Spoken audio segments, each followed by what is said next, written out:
पवन, राजीव, नीना, आज मैंने स्कूल में एक नया विषय सीखा। क्या क्या नया सीखा? हाँ दीदी, बताओ ना। मुझे भी जानना है। आज हमने वर्ण विचार के बारे में सीखा। वर्ण विचार, यह क्या होता है? यह सुनने में तो बहुत रोचक लग रहा है। हाँ, वर्ण विचार भाषा की ध्वनियों के अध्ययन को कहते हैं। यानी जब हम बोलते हैं तो कैसे ध्वनियाँ निकलती हैं और वे ध्वनियाँ कैसे एक दूसरे से मिलती हैं। तो क्या इसमें हम शब्दों के बारे में सीखते हैं? नहीं पवन, शब्दों के बारे में नहीं, ध्वनियों के बारे में सीखते हैं। जैसे का, खा, गा, घा, ये सब ध्वनियाँ हैं और इनका अध्ययन वर्ण विचार में होता है। समझ गया। तो यह बोलने और सुनने की ध्वनियों के बारे में है। हाँ, और ये जानना भी महत्वपूर्ण है कि ये ध्वनियाँ कैसे बनाई जाती हैं और उनका उच्चारण कैसे किया जाता है। बिल्कुल सही नीना। क्या इसमें शब्दों के टुकड़े भी शामिल हैं? हाँ पवन, अक्षरांश और उनकी ध्वनियाँ भी वर्ण विचार का हिस्सा है। वर्ण भी विचार का एक हिस्सा है जिसमें हम वाक्य संरचना और शब्दों का सही प्रयोग सीखते हैं। तो वर्ण विचार में हम बहुत कुछ सीख सकते हैं। बिल्कुल पवन, यह भाषा के अध्ययन का एक महत्वपूर्ण हिस्सा है। चलो अब हम मिलकर वर्ण विचार के कुछ और उदाहरण देखें। आरुषि, क्या तुम हमें स्वर और व्यंजन के बारे में विस्तार से बता सकती हो? हाँ नीना, मैं तुम्हें एक किताब से दिखाती हूँ। वर्ण विचार के अंतर्गत स्वर और व्यंजन आते हैं। यहाँ देखो, ये पृष्ठ स्वर के बारे में है। स्वर वे ध्वनियाँ हैं जिन्हें बोलने के लिए हमें किसी अन्य ध्वनि की आवश्यकता नहीं होती।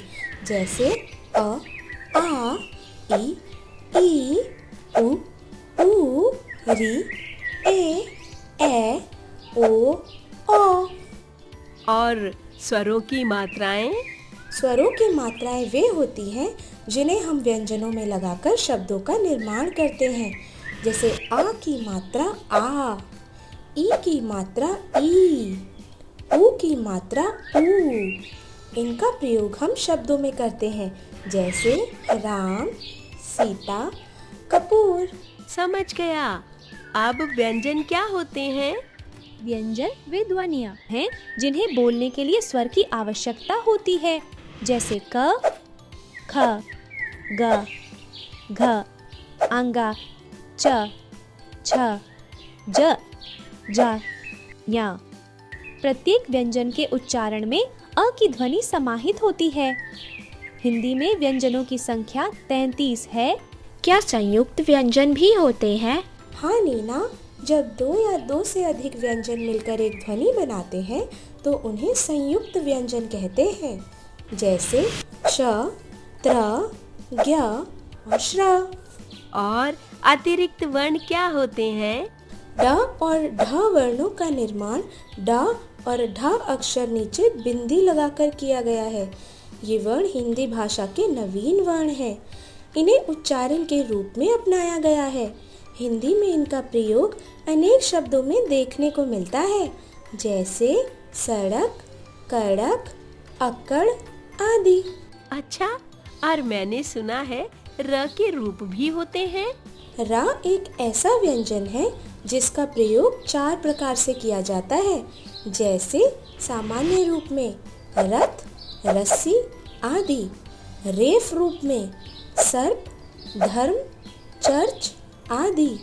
पदेन एक मात्रा रूप में ब्रश, प्रकाश आदि। पदेन 2 मात्रा रूप में ट्रक, ड्रम आदि। और जैसे रात, कर्म, क्रम, ड्रेस आदि। वाह आरुषि, तुमने हमें वर्ण विचार के बारे में बहुत कुछ सिखाया।